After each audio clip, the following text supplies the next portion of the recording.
Bonjour et bienvenue dans notre émission. Bonjour. Pourquoi avez-vous accepté l'invitation de Tête à Tête? Ah, parce que c'est génial, parce que je le regarde sur l'internet et c'est toujours intéressant. Et j'étais très touchée, honorée d'être invitée, d'être ici.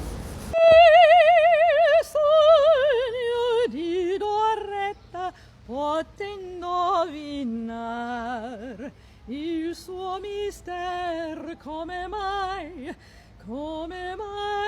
finì?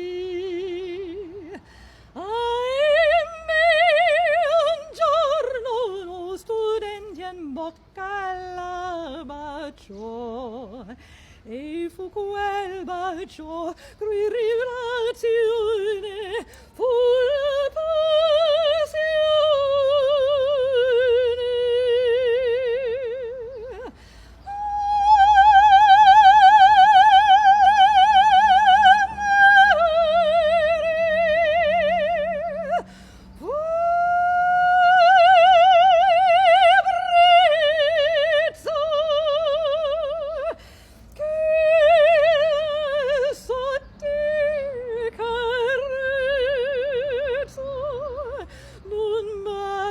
Così ardente, mai ridir potrà.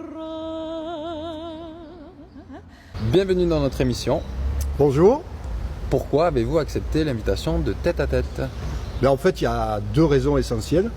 La première, c'est que j'ai vu des émissions de Patrick et que je trouve que c'est un personnage éminemment sympathique et donc ça me faisait très plaisir de participer à cette émission. Et puis la deuxième raison, c'est que en fait, je suis assez nouveau sur Nîmes, je suis arrivé au mois de septembre. Et la bonne surprise, c'est que c'est une ville dans laquelle je me plais. Donc j'ai envie de m'y installer.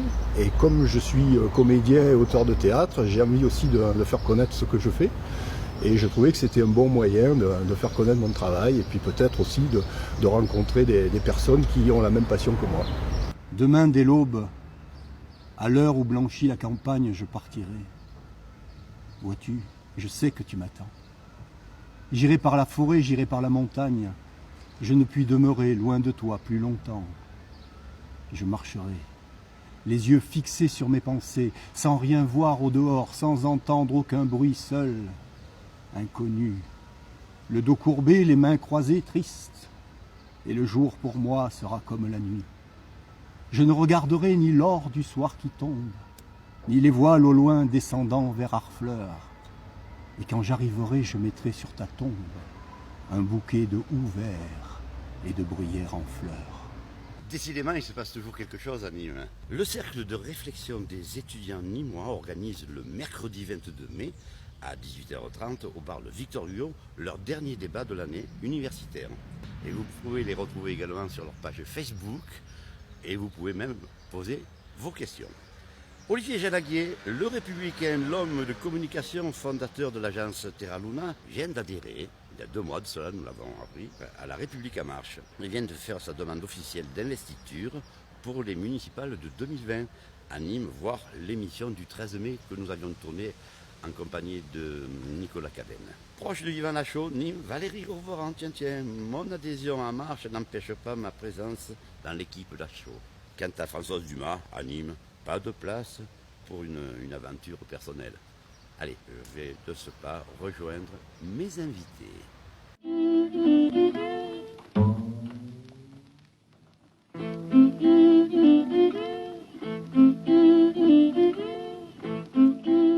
Bonjour à tous, bonjour à toutes. Chaque semaine, nous vous proposons une émission différente. Et c'est le cas aujourd'hui, sous l'œil complice et à la recherche d'un plan différent de Benjamin Baron. Nous recevons, dans le cadre de cette émission, Kamala Calderoni et Pierre Jouvencel, 2 artistes. L'une est artiste lyrique et le second comédien. 2 arts additionnels. Et avec nous, sa compagne Corinne. Ce texte est pour vous, les artistes. C'est pour vous, pour tous les deux et pour vous, les artistes. Des 2 côtés, on attend dans la plate lumière de la salle et dans l'ombre des coulisses. Rideau rouge ou non, l'acteur, le chanteur, est une personne comme vous et moi. Et voilà qu'il devient un autre dès qu'il entre en scène. Soyez les bienvenus, Kamala et Pierre. dans l'émission Tête à Tête, Kamala. Merci. Et toi Merci. aussi, Pierre. Donc, un aperçu de ce que propose Kamala sur scène, c'est maintenant.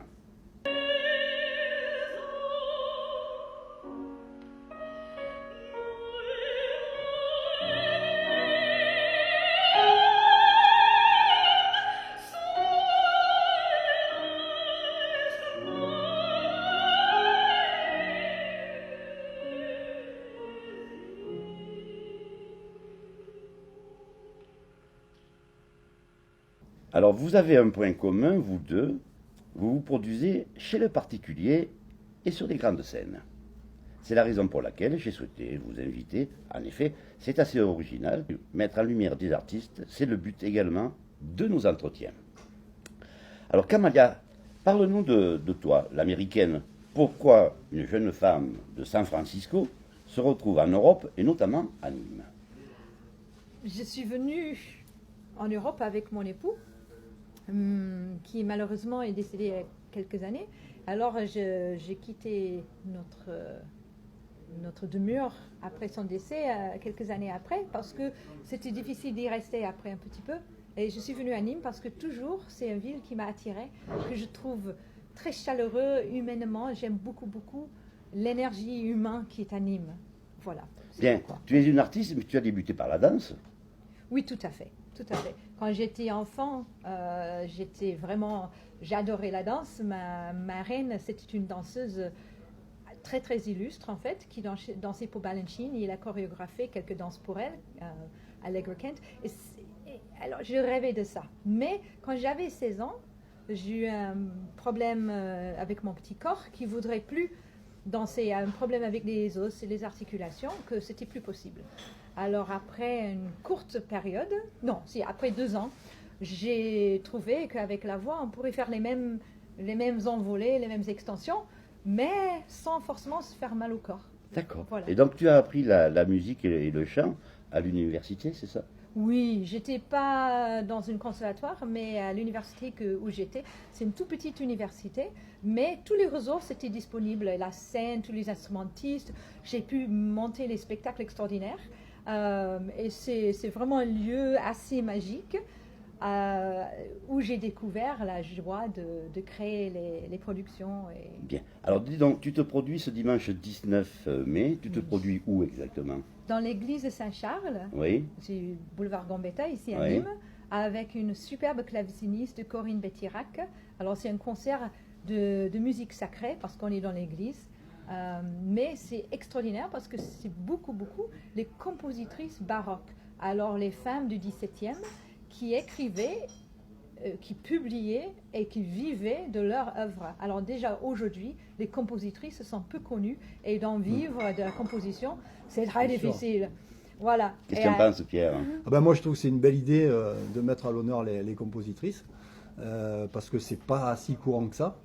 Et donc, je vais venir dimanche te voir. Ah, génial! Ah, ça c'est gentil. Super, Ça, c'est gentil. super. Alors, C'est à 16h30. Alors, 16h30. je vous attends. On sera là. Voilà, Alors, génial. Pierre, toi aussi tu te produis chez l'habitant, Oui, mais également dans de grandes scènes. oui. Et toi tu te produis samedi 18 mai. Samedi 18 À mai, quel endroit alors ça? à 4 rue Saint-Rémy. Donc, c'est chez des particuliers et c'est à 20h. Donc, vous êtes tous les bienvenus. Ben nous viendrons, hein, Voilà. quoi qu'il en soit. Alors, comment organises-tu ce spectacle? Comment ça se passe à milieu restreint? Alors moi, en fait, j'ai plusieurs formules dans mes spectacles. Donc, comme tu l'as dit, je me produis dans des théâtres. Je travaille aussi pour des lycéens. Je travaille dans les lycées parce que j'aime bien aussi ce côté passeur, expliquer la vie des poètes et puis la vie littéraire. Alors, je suis beaucoup dans le 19e siècle actuellement, donc avec mon spectacle sur Victor Hugo, donc j'aime bien me produire dans les lycées. Et puis, la troisième formule, c'est le concept théâtre à boire que j'ai créé avec ma compagne et dans lequel on se produit donc chez des particuliers comme toi. Et après, on a une formule dégustation de vin ou pas. Mais en tout cas, c'est toujours des soirées très chaleureuses. Et moi, j'aime bien ce concept. Tu as bien raison. Parce que, en fait, je fais des spectacles plutôt de petite forme. Je suis dans des spectacles poétiques et musicaux, donc des spectacles de petite forme. Et qui vraiment vont très bien dans ce format appartement. avec donc j'ai des décors, mais j'ai peu de décors, et je suis hyper autonome, et je me produis toujours avec un musicien. Donc là, je L'accordéoniste, non? Alors là, voilà, je suis soit avec un accordéoniste, soit avec un violoncelliste en fonction des spectacles. Et là, je vais me produire avec la complice avec laquelle j'ai fait le Festival d'Avignon l'année dernière et Que tu vas que je refaire refais cette année. Alors, oui. En juillet, en août? Alors c'était en juillet, donc cette année, je serai du 5 au 14 juillet à Avignon, au théâtre du Vieux Balancier de rue d'Anfou. C'est le théâtre où j'étais aussi l'année dernière. Et donc ma complice est accordéoniste, elle s'appelle Pamela Souriau, elle est très talentueuse. Voilà. Alors, la durée de ton spectacle est le même selon la scène? Toujours pareil, c'est toujours des spectacles d'1 heure. Moi, je fais toujours des spectacles qui sont calibrés sur 1 heure à peu près. Et quelle est la capacité quand tu te produis chez le particulier? Alors, ça dépend un peu de leur appartement, de la taille de leur appartement, mais en gros, ça va entre 30 et 40, 45 personnes. Quoi. Et toi, tu t'es produit récemment également à Nîmes? Oui, non, j'ai fait... Quai de la Fontaine là-bas. Tout à fait, Hein? tout à fait. Ça, c'est une très très belle lieu. Mais je me produis souvent en fait dans les maisons des particuliers parce qu'une chose que je veux faire remonter dans la vie de la musique, c'est la musique de chambre. C'est écrit pour les salons culturels. Alors en général les belles salons, mais c'est pas pour les grandes scènes démesurées. Pour les grands festivals, ils aiment les grandes œuvres, les spectacles. On fait ça, je monte les opéras carrément. Mais la musique de chambre, c'est un domaine de la musique précieux, super, qui devient de plus en plus rare à trouver, et tellement riche et tellement humain. Et alors dans les salons, quand on chante, les gens ils viennent comme ils sont à l'aise.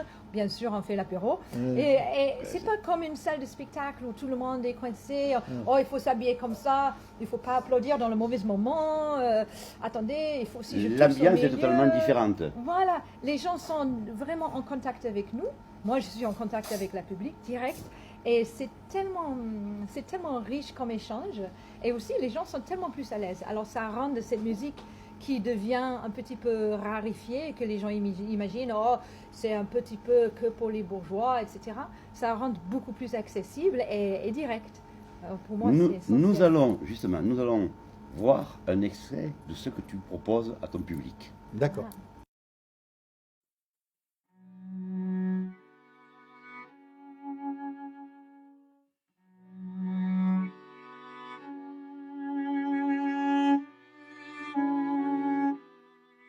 Que cette assemblée, majorité et minorité, n'importe, je ne connais pas moi de majorité ni de minorité en de telles questions. Je voudrais que cette assemblée n'eût qu'une seule âme pour marcher vers ce grand but, vers ce but magnifique, vers ce but sublime, l'abolition de la misère.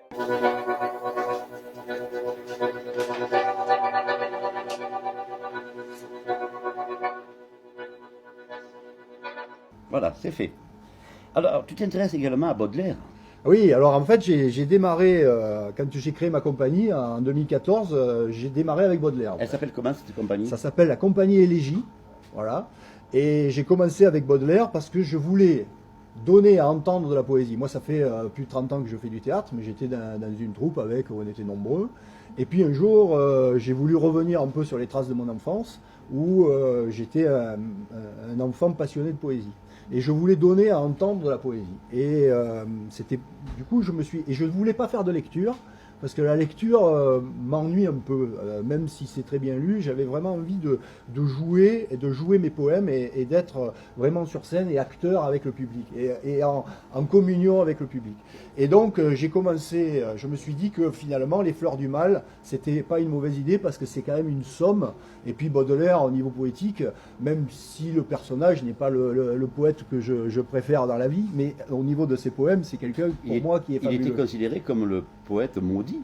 Oui, il a été un des poètes maudits. Oui, les Fleurs du Mal ont été en 1857. Il y a eu un procès célèbre qui a fait qu'un certain nombre des poèmes des Fleurs du Mal ont dû être enlevés. Baudelaire en a été d'ailleurs très très meurtri. Mais en tous les cas, c'est aujourd'hui un recueil de poésie qui est absolument admirable. Et donc, je suis parti avec 22 poèmes des Fleurs du Mal, et j'ai commencé à produire ce spectacle avec un violoncelliste. Revenons-en à Victor Hugo. Tu revisites Victor Hugo, ou tu t'imprègnes bien sûr de Victor Hugo, Mais est-ce que tu fais référence à ces écritures? Oui, alors en fait, sur Victor Hugo, je suis parti, je connaissais Hugo comme beaucoup, mais quand j'ai commencé à m'intéresser au personnage, je me suis aperçu que par rapport à... que lui, c'était sa vie aussi qui était fabuleuse. Et donc j'ai beaucoup lu sur Hugo, et quand, après avoir beaucoup lu, je me suis dit, je ne peux pas dire que ses poèmes ou ses écrits politiques, il faut aussi que je raconte sa vie. Donc j'ai écrit un spectacle sur la vie de Victor Hugo, mais les grands moments de sa vie, en fait, sont entrecoupés par ses poèmes et ses écrits politiques. Donc, mon spectacle, ce sont les poèmes d'Hugo, le discours sur la misère d'Hugo, et le reste, c'est moi qui l'ai écrit. Kamala, Oui. toi tu vis de ton art. Oui. Tu vis de ce que tu produis, tout simplement. Tu es intermittent du spectacle. Oui. Tout se passe bien, alors tu as suffisamment de C'est génial, de c'est cachet. génial. Après, toujours, on recherche plus. On est très gourmande, c'est-à-dire, dans ce monde, il y a tellement de musique, il y a tellement de poésie. Alors ça, c'est une des choses que je veux absolument faire, que pour l'instant, en tant qu'intermittente et avec les budgets disponibles, sont toujours un peu limités, mais je veux absolument monter un spectacle avec justement les mélodies françaises qui mettent en musique tous ces poèmes de Baudelaire, de Victor Hugo et compagnie. Il y a beaucoup de poésie, beaucoup de mélodies de forêt là-dessus. Ah ben, Sont tous, fabuleuses. Debussy. Mais il y en a des poèmes qu'il y a 3 ou 4 compositeurs qui ont tous interprétés. Absolument. Alors je veux les monter avec quelqu'un qui lit les poèmes. Ah ben. Et après que derrière, le compositeur l'illustre à sa manière, parce que c'est une forme d'interprétation vraiment très spécifique. Une collaboration peut naître aujourd'hui. Ça se peut, ça se peut. Génial. C'est génial. Ouais, tout à Ah fait. oui, Ouais. ah, ça sera fabuleux. Oui, Bien. oui. Donc toi tu peux chanter également de la variété française, tu peux chanter de la variété. Alors justement, le 19 mai, le spectacle c'est la musique sacrée. Mais par la suite, en juin, je reprends un programme que je fais qui mélange la musique baroque avec la variété française, du jazz, un peu la musique traditionnelle, un peu de tout. Surtout le jazz et la musique baroque ne sont pas du tout éloignés. Parce que dans le jazz, bien sûr, il y a un grand élément d'improvisation et d'interprétation. Dans la musique baroque, ce qui peu de monde sait, c'est que c'est presque tout improvisé. Il y a une ligne mélodique écrite, il y a la ligne de basse écrite, et tout le reste, c'est improvisé. Et si on chante que ce qui est écrit, franchement, c'est barbant. Hein. Alors, il faut absolument l'ajuster. C'est comme le jazz. On ne chante pas les notes écrites ou la variété. Ouais. Si on chante que les notes écrites, c'est l'horreur. Il faut absolument l'interpréter et le faire bouger. Et dans la musique baroque, c'est pareil. Alors, c'est pour ça qu'on fait ce programme. Ce sera le 9 juin ici à Nîmes, dans un lieu particulier, et le 15 juin à Aix. On va le donner, les deux. Et c'est un programme juste c'est la fougue et folie, et qui marie toutes les passions du jazz, de la musique baroque, la musique espagnole. Il y en a un peu de tout, ça va être fabuleux. un peu de variété. On en reparlera nous ici. Ah oui, on en fera en fait, Absolument. c'est une tapisserie de toutes couleurs. Donc si une collaboration pouvait naître entre vous deux, ça serait... Ah ça ben, serait, oui. hein, Moi, je suis preneur. il est preneur et toi aussi. Bah oui. Donc, alors, revenons-en à Victor Hugo. Romancier, le romancier du peuple. Oui, tout à Hein. fait. Il écrit Notre-Dame de Paris en 1831. Ah oui.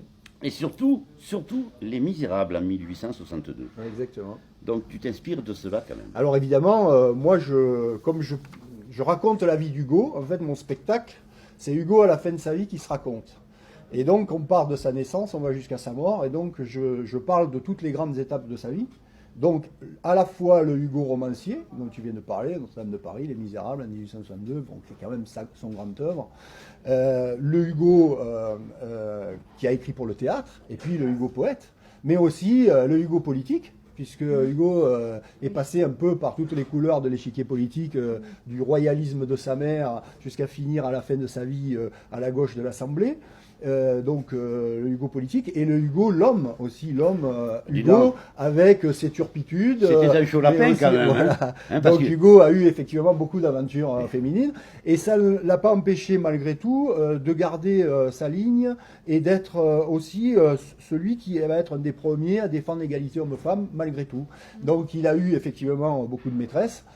jusqu'à la fin de sa vie, jusqu'à très tard, hein, il meurt en 1885 à 83 ans, il meurt au mois de mai, et le 5 avril, on voit dans son carnet qu'il avait encore eu des aventures Oui, avec parce une de ses qu'Adèle bonnes. Adèle Fouché lui donne 5 enfants. Et voilà, c'est ça.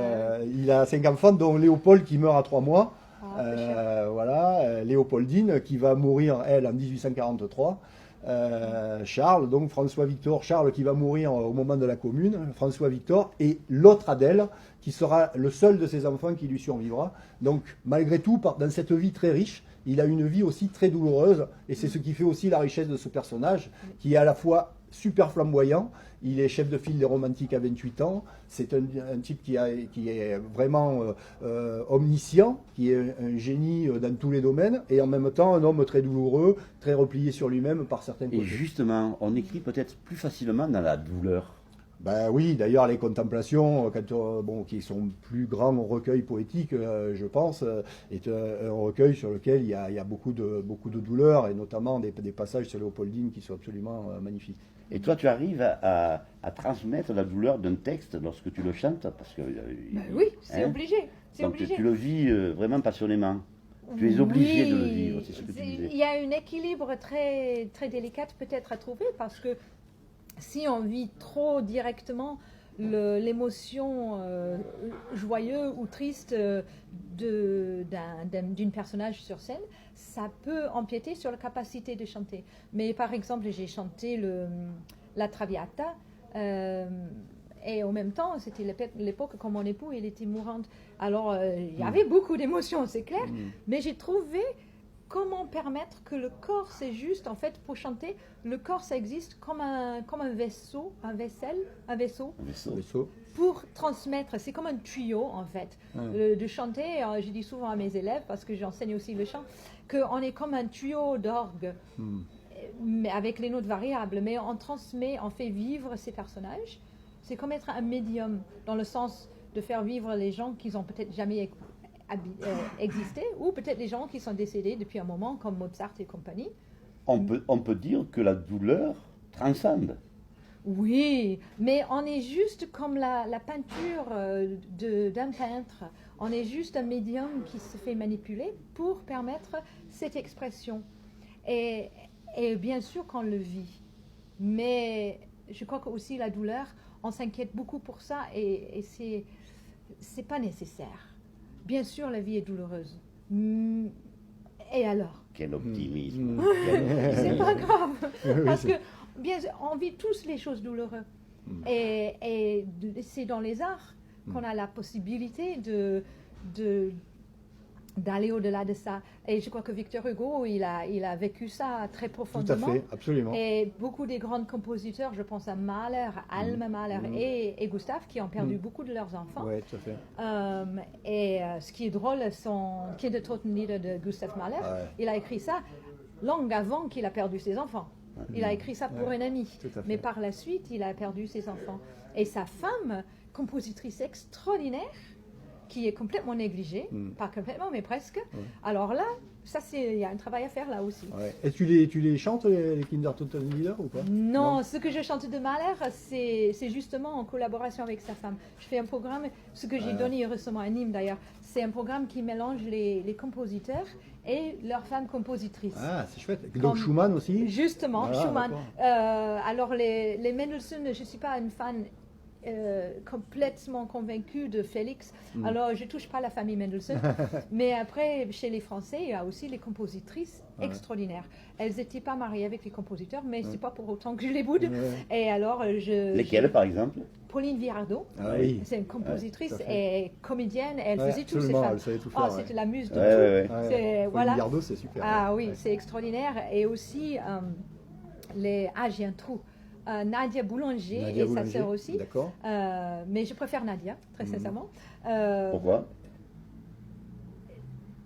L'écriture est pour moi plus profonde. D'accord. Oui. Mais bon, il y en a tellement, quoi. Oui. Mais c'est bien que tu mettes les compositrices en valeur. Je trouve que c'est une très très belle chose. Alors, je voudrais jamais faire un programme que des femmes parce que j'adore les hommes et vous faites une partie intégrale de la vie. Oui. Mais il ne faut pas non plus ignorer l'autre moitié. Ben, bien sûr que non, bien sûr que non. Puis vous êtes tellement quand même, indispensables. voilà. Vous êtes tellement indispensables, effectivement, Voilà. les femmes. Donc, alors, pour résumer, donc toi, tu te produis effectivement le 19 Oui. hein, à l'église Saint-Charles. Saint-Charles, à 16h30. Toi, Pierre, c'est Samedi soir. samedi soir, Le le 18. 18. 18. Voilà. Rappelle-nous, 4 rue Saint-Rémy. Ok. 14 Nîmes. À Nîmes, donc Voilà. notez-le, venez, Voilà. venez Oui. participer, parce que c'est important d'aider les artistes. On les aime, nous, les artistes. Tout à Oui. fait. Et puis pour nous, c'est important aussi d'avoir un public. Et Ah oui. puis, alors Mais évidemment, on peut jouer devant un très peu de spectateurs, on peut jouer devant beaucoup de spectateurs, mais ce qui est magnifique, c'est quand on arrive à avoir une communion avec le public. Voilà. Et quand on sent que le public adhère et moi, pourquoi je fais du théâtre pour ça? J'ai eu à Avignon, il y a un certain nombre de personnes qui, à la fin du spectacle, quelques personnes qui ont versé quelques larmes dans mes bras. Moi, c'est Oui. pour ça que je fais du théâtre. Ah, C'est ça. parce que pour l'émotion que je suis en capacité de susciter. Voilà. C'est pour ça que je fais du théâtre. C'est pour pour ça que je l'échange. fais ce métier-là. Voilà. Et ça, chez l'habitant, on arrive à retrouver très souvent cette complicité. Parce qu'il y a que comme cette l'a dit Kamala proximité. tout à l'heure, d'abord les gens sont plus détendus souvent. Et il y a souvent une très très belle ambiance. Donc n'hésitez pas, venez Voilà. voir, venez Parce nous que voir. sans la public, Ah ben, on sans n'est le rien public, de on tout. n'est rien, oui. bien Voilà. sûr, on n'est Et rien. c'est pour l'échange, pour le partage qu'on peut avoir. C'est pour ça qu'on est là. Alors la musique, la poésie est fabuleux et on peut rester à la maison, lire la poésie. Je peux chanter chez moi sans problème. Mais ce qui donne la dimension magique, c'est quand on peut l'échanger, partager avec les autres. Et toi, tu Et pourrais c'est là. jouer sa musique? Moi, je pourrais jouer ça, c'est-à-dire chanter, jouer. Jouer, par exemple, toi, tu es accompagné d'un Moi, je suis accompagné au accordéoniste. accordéon et au violoncelle, oui. Tu t'es produit déjà tout seul? Alors, La je, musique. je me suis déjà produit avec une bande de son parce que. Tu as besoin quand même de la musique Oui. pour pouvoir t'exprimer. Moi, si tu en voulais fait, dire. au départ, moi, je suis musicien aussi. Je suis oboïste au départ, et donc je suis très marqué par la musique. Et quand j'ai créé ma compagnie, pour moi, c'était pas envisageable de monter des spectacles sans musique. Donc j'ai commencé, c'est ça que je voulais. Et la difficulté, c'est que parfois, selon l'endroit où je me produis, c'était pas forcément évident d'avoir des musiciens toujours disponibles. Donc j'avais créé une bande de son et j'ai fait quelques spectacles avec une bande de son. Et maintenant, je veux plus le faire parce que je trouve qu'on perd une dimension. Moi, ce que je fais, c'est du spectacle vivant. Et je trouve qu'on a une complicité aussi avec le musicien ou la musicienne Exactement. qui fait que le spectacle avec musicien sont très différents des spectacles où je joue avec une bande son. Oui. Parce que aussi, mais entre musiciens et acteurs, il y a cet échange aussi, il y a une dynamique, Ouais, ça tout à respire. fait. Le timing, c'est pas figé. Voilà. Et avec le bande de son, on est dans un carquois Ouais. ultra rigide. C'est terrifiant. Il y a beaucoup de monde qui me dit oui, vous pouvez venir et juste utiliser un bande de son en playback. Et je dis oh mais non, c'est une soirée karaoké, ce qui est génial pour les gens qui veulent s'exprimer comme ça. Mais c'est pas non plus faire la musique. Ouais. Vous comprenez pourquoi nous souhaitons, dans Tête à Tête, mettre en valeur les artistes. Vous avez pu vous rendre compte de la passion qu'il y avait chez ces deux personnages. Ces deux personnages. C'est important transmettre également. Oui. Et nous espérons que grâce à cette émission Tête à Tête, vous puissiez avoir un maximum de monde, parce que vous le méritez tous les deux. Alors, l'heure tourne, il va falloir nous séparer. Donc, on rappelle. Alors, samedi 18 mai, 4 rue Saint-Rémy à 20h. Venez. Après, nous boirons tous un coup. Voilà. Oui, tout à fait. Kamala, toi? Alors, c'est dimanche 19 mai à 16h30 dans l'église Saint-Charles, qui est boulevard Gambetta, juste à côté de la Poste. D'accord. Voilà. Bien. Alors, nous voulons remercier également Alain Moula de nous avoir accueillis une nouvelle fois ici même au W, square de la Couronne à Nîmes. Remercier Benji, qui se régale également sous son œil pétillant derrière sa caméra. Merci à toutes, merci à tous. Restez-nous fidèles. À très bientôt. Bye bye. Merci. Au revoir. Au revoir.